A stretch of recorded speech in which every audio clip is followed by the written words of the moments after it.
For Rishi Sunak, this was the week he cast off 2 years of crisis management, of borrowing hundreds of billions to pay the wages of a third of the population, and revealed his true self, fiscally conservative and eventually someone who wants to cut the totemic basic rate of income tax.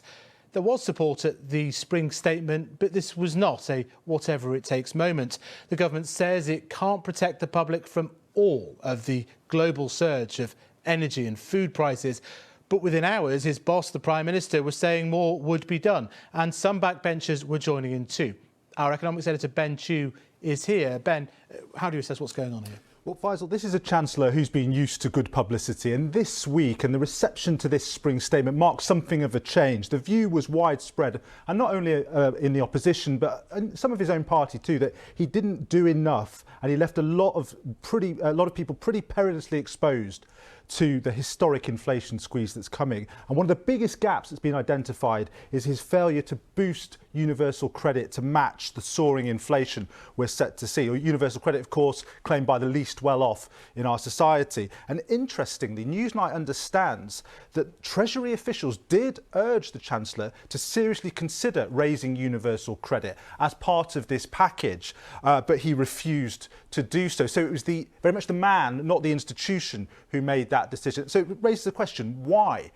That's really important because it's not only in relation to this current crisis, but in relation to the wider question of what sort of Chancellor Rishi Sunak really is and what sort of government this really is. And that's what I've been taking a look at today. What's going on inside the Chancellor's head when it comes to universal credit?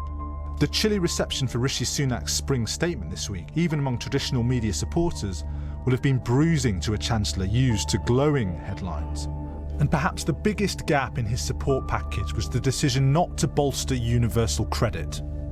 Experts say increasing universal credit in line with inflation would have been better targeted at the least well-off than the Chancellor's other measures, such as the fuel duty cut and the national insurance contribution threshold rise. Mr Sunak's failure to increase universal credit is something of a puzzle. Yes, it would cost the Treasury money to increase universal credit in line with expected inflation this year, some £3 billion or £9 billion to do it for all benefits. Yet here is the key thing. Benefits are automatically indexed to the previous year's inflation in any case, meaning that the Chancellor is going to have to find that money anyway from April 2023. So it makes no difference in the medium term to the public finances, whether he does it this year or next year.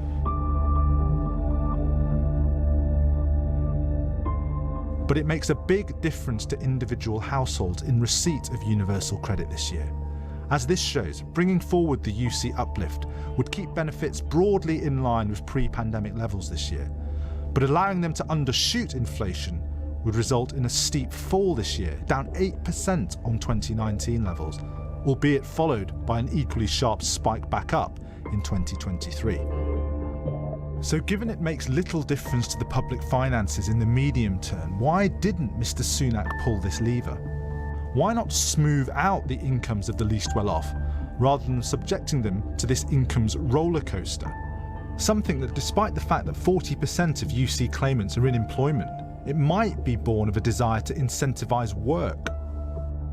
The Chancellor may say, well, actually, in this economy, we have a labour shortage problem.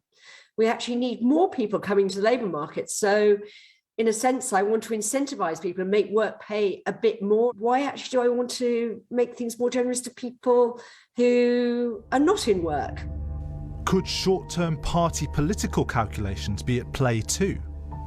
I think he's, as I say, trying to show to his Conservative colleagues that he is a Thatcherite, that he believes in low taxes and a low state. But of course, this is quite a confused message because we know that overall taxes are still rising. The tax burden is at historic highs, and public spending, of course, across the board, across different departments, continues to rise.